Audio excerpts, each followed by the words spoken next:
My name is Mark. And I'm Jessica Humphrey. I practiced yoga off and on for about the past 10 years. And then just a little over 2 years ago, I had an injury from running. Actually, I was marathon training. And the doctor gave me a couple options for my recovery. And one of them was that I could practice yoga. And so I kind of came back to a regular practice, going to different classes, finding different teachers, and just kind of fell back in love with it. And I met Mark about a year ago and became one of his students, and really began a daily dedicated practice. And that's it. It kind of took over my life, and so here I am today. Your legs straight, and gazing up towards the left hand. I've been a climber since I was a child. I started rock climbing when I was like about 12 years old, and did that all through my 20s. And I started developing a lot of overuse injuries from like always doing the same thing over and over again, repetitive movements of like pulling. So I was getting elbow pain and shoulder pain and low back pain. But really it was the low back pain that was the thing that actually brought me to yoga. So about 6 years ago, I started a regular 6-day-a-week Ashtanga practice. And initially, like within like probably the first month, I started feeling like tremendous relief with my low back. And then, it was over the years, it's just progressively gotten better and better, and I've developed a lot more awareness of like how my back operates, and I've been able to do some really deep back bending and postures that I once looked at and thought would probably be impossible for me, but it's just through like just a steady 6-day-a-week practice and slow progression, not pushing anything too much. Both of us actually individually were teaching yoga all over the place.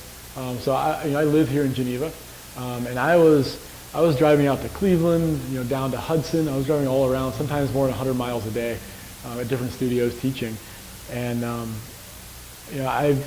I've lived here for 6 years. My wife, she before we got married, she lived here for like 5 or 6 years prior to that. So we're pretty rooted in this area, and I just thought it was like time for a yoga studio in this area. There's really nothing around, and we're just we love living in this community, and we just really want to be a bigger part of the community. Actually have a place to pull everyone together and make a second home for people, a place where people feel comfortable. Add anything?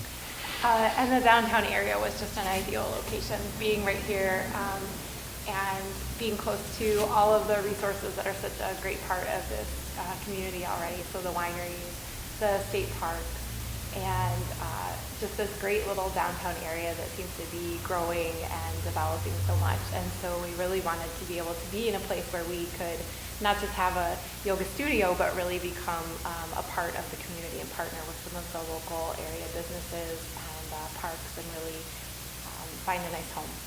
So to give you a little background on Ashtanga, so roughly 2,000 years ago, there was a man named Patanjali in India, and he wrote the Yoga Sutras. So the Yoga Sutras are a list of instructions. They're like 1 or 2 sentence long instructions, and it basically tells the student like how the yoga practice is supposed to be practiced and the reasons why, and et cetera, et cetera. And in the Yoga Sutras, Patanjali mentions Ashtanga. And Ashtanga in Sanskrit means 8 limbs. So he lays out this like 8-limbed path, basically towards enlightenment. So this 8-limbed path is kind of what it's kind of like the real purpose of yoga, and that's what Ashtanga follows today. We follow that, the traditions of his writing. So when you say regular yoga versus Ashtanga yoga, I guess we have to kind of step back and like what is regular yoga. So a lot of the yoga we do in the West here, what's popular in the areas are power yoga, that's and vinyasa yoga. Those are 2 of the really big ones. Those are westernized styles of yoga, basically westernized styles of Ashtanga yoga. So they have a lot of the same postures. They're rooted in this practice. This is just an older, more traditional style. So that's kind of the difference, I suppose.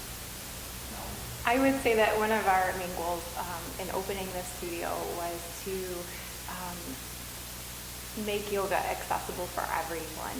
I think all too often people believe that yoga is only for people who are young and who are already fit and might not have any injuries or medical issues. And the reality is that yoga is really for every body. And we really wanted to make sure that our classes and our style of teaching was accessible for anyone who walked in the door. So we really want to be welcoming and let people know that sometimes the hardest step is your first step through the door, and that you might feel intimidated about coming in to join a class, but that there is just an overwhelming sense of welcoming for anybody at any level of their practice. We're happy to have you here.